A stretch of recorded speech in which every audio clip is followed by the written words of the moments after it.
시간 우리에게 주시는 하나님의 말씀은 마태복음 22장 23절에서 33절입니다. 하나님의 말씀을 봉독하겠습니다. 부활이 없다 하는 사두개인들이 그날 예수께 와서 물어 이르되 선생님이여 모세가 일렀으되 사람이 만일 자식이 없이 죽으면 그 동생이 그 아내에게 장가들어 형을 위하여 상속자를 세울지니라 하였나이다. 우리 중에 7형제가 있었는데 마지가 장가들었다가 죽어 상속자가 없으므로 그 아내를 그 동생에게 물려주고 그 둘째와 셋째로 7째까지 그렇게 하다가 최후에 그 여자도 죽었나이다. 그런즉 그들이 다 그를 취하였으니 부할 때에 7 중에 누구의 아내가 되리이까?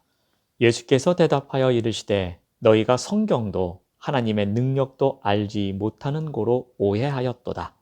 부할 때에는 장가도 아니가고 시집도 아니가고 하늘에 있는 천사들과 같으니라.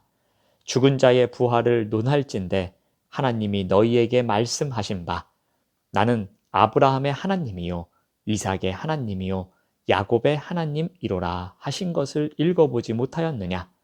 하나님은 죽은 자의 하나님이 아니요 살아있는 자의 하나님이시니라 하시니 무리가 듣고 그의 가르침에 놀라더라.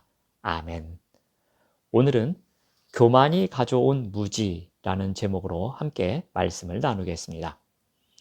예수님을 함정에 빠뜨리기 위한 시도는 다양한 분야에서 다양한 계층의 집권자들에 의해 이루어지고 있었습니다. 대제사장들과 장로들이 예수님의 권위와 관련하여 문제를 제기했었습니다. 바리새인과 헤롯 당원들은 납세에 대한 질문으로 예수님을 시험했습니다.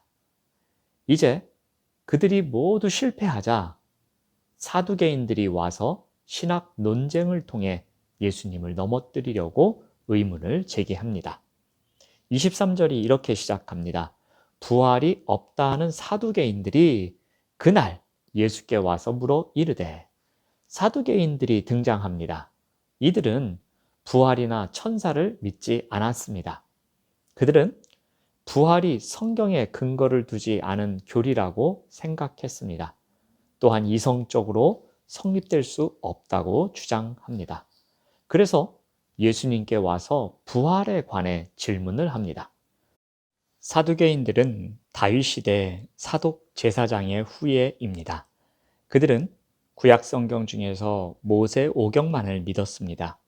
그들은 부활이 없다 주장하는 자들이기에 부활에 관한 말씀이 기록되어 있는 이사야나 다니엘이나 시편 등은 당연히 무시를 했습니다. 그들은 사내들인 회원이었기 때문에 막강한 부와 권력을 누리고 있었습니다. 그렇기 때문에 내세에 대한 열망이 크지 않았을 것입니다. 현실 세상에서 많은 부와 권력을 누리는 삶이 만족스러웠을 것입니다. 그러므로 내세나 부활 따위는 굳이 생각하고 싶지 않았을 것입니다. 이러한 사두개인들은 모세오경 중 신명기 25장에 나오는 수혼법을 들어서 이야기를 시작합니다. 그들은 자기들의 교리를 합리화하기 위해 극단의 상황을 설정해 예수님께 도전합니다. 24절 말씀을 보시면 선생님이여 모세가 일렀으되 사람이 만일 자식이 없이 죽으면 그 동생이 그 아내에게 장가들어 형을 위하여 상속자를 세울지니라 하였나이다. 사두개인들은 이 법을 근거로 한 상황을 설정합니다. 7 형제를 둔 마지가 죽어 동생들이 차례로 그 아내와 결혼했는데 부활한다면 그 여인은 누구의 아내인가? 라고 질문합니다. 부활의 맹점을 지적해 무너뜨리려는 속셈이었습니다. 하지만 예수님은 사두개인들이 인정하는 모세오경 안에서 부활 신앙의 근거를 제시합니다. 예수님은 사두개인들의 무지를 먼저 지적합니다. 29절 말씀을 보시면 예수께서 대답하여 이르시되 너희가 성경도 하나님의 능력도 알지 못하는 고로 오해하였도다. 사두개인들은 모세오경에 대한 자부심을 갖고 있는 자들이었습니다. 그만큼 성경에 대해서 온전히 인지하고 있어야 했습니다. 그런데 그들의 상황은 그렇지 못했습니다. 예수님은 그들이 무지함을 지적하십니다. 예수님은 그들이 오해하고 있다고 말씀하십니다. 여기서 오해하다로 해석한 동사는 양이 길을 헤매는 모습을 묘사하는 단어에서 유래합니다. 즉, 사두개인들은 헤매는 양처럼 성경의 의미를 이해하지 못한 채 헤매고 있다는 의미입니다. 왜 사두개인들이 오해하고 있습니까? 예수님은 두 가지 이유를 제시합니다. 하나는 사두개인들은 성경을 알지 못하기 때문입니다. 다른 하나는 사두개인들은 하나님의 능력을 알지 못하기 때문입니다. 즉, 성경에 대한 오해가 하나님의 능력에 대한 오해로 이어진 것입니다. 이제 예수님께서는 이들의 오해를 바로 잡으십니다. 먼저 30절 말씀을 보시면 부활 때에는 장가도 아니가고 시집도 아니가고 하늘에 있는 천사들과 같으니라. 하나님의 능력을 제한적으로 이해하는 사두개인들은 만약 내세가 있다면 현세와 유사한 모습이라고 생각했습니다. 그래서 그들은 현세의 관점으로 부활 이후의 삶을 상상했던 것입니다. 예수님은 이러한 생각에 담겨져 있는 무지함을 깨우치기 위해서 부활 이후의 삶은 현세와는 완전히 다르다라고 말씀하십니다. 그래서 장가도 아니 가고 시집도 아니 가는 천사들과 유사한 삶이라고 말씀하십니다. 사두개인들은 천사의 존재를 믿지 않았습니다. 그래서 예수님은 의도적으로 하늘에 있는 천사들을 거론하십니다. 이것을 통해서 무엇을 말씀하려고 하시는 것입니까? 부활 이후의 삶은 죽음이 없는 영원한 것이기 때문에 누리게 될 관계가 땅에서의 부부관계보다 더 친밀하고 더 신뢰하고 더 깊이 이해하는 관계일 것을 말하는 것입니다. 또한 부활한 사람은 땅에서 살았던 사람과 동일한 인물입니다. 즉 연속성이 있습니다. 하지만 부활한 사람의 몸은 천상의 존재로 변화될 것이기에 그 사람의 상태 혹은 조건은 달라집니다. 즉 불연속성이 있습니다. 예수님은 이 설명을 하신 이후에 죽은 자들의 부활에 대해서 하나님이 말씀하신 것을 읽어보지 못했느냐라고 묻습니다.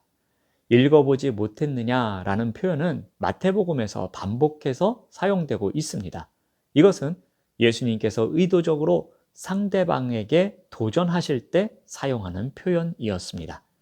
예수님은 모세오경에 신학적 근거를 두는 사두개인들에게 출애굽기 3장 6절을 인용해서 그들의 무지를 지적합니다.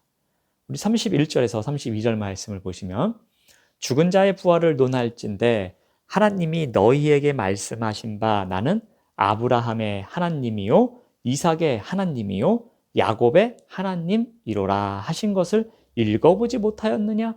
하나님은 죽은 자의 하나님이 아니요 살아있는 자의 하나님이시니라 라고 말씀하십니다. 나는 아브라함의 하나님이요 이삭의 하나님이요 야곱의 하나님이로다 라고 말씀하셨던 출애굽기의 말씀을 인용하십니다. 아브라함은 과거의 사람입니다. 그러므로 나는 아브라함의 하나님이었다라고 해야 맞는 것입니다. 그런데 하나님이 모세에게 말씀하실 때 아브라함과 이삭과 야곱은 죽은 상태였습니다. 하나님은 현재 시제 동사를 사용해서 현재성을 강조하고 계십니다. 바꿔 말하면 아브라함, 이삭, 야곱이 부활해서 현재에도 살아있음을 암시하고 있는 문장입니다. 언약에 신실하신 하나님은 믿음의 조상들의 몸이 사라진 이후에도 계속해서 그들과 함께 계신다는 것을 현재형을 통해서 강조하고 있는 것입니다.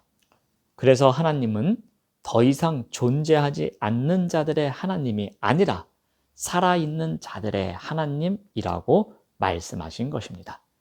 오늘 본문에 나오는 사두개인들의 문제를 통해서 알 수 있는 것이 무엇입니까? 성경을 바르게 해석하지 못하면 하나님의 능력을 믿지 못하고 하나님의 뜻을 오해해서 잘못된 행위로 이어질 수 있다라는 것입니다. 그러므로 바른 열매를 맺지 못하는 문제는 성경을 바르게 이해하지 못하는 데서 출발할 때가 많이 있음을 이야기하는 것입니다. 사두개인들은 오경만 믿었습니다. 거기서는 직접적으로 부활 사상을 찾을 수 없다고 했습니다. 그래서 그들은 부활을 믿지 않았습니다.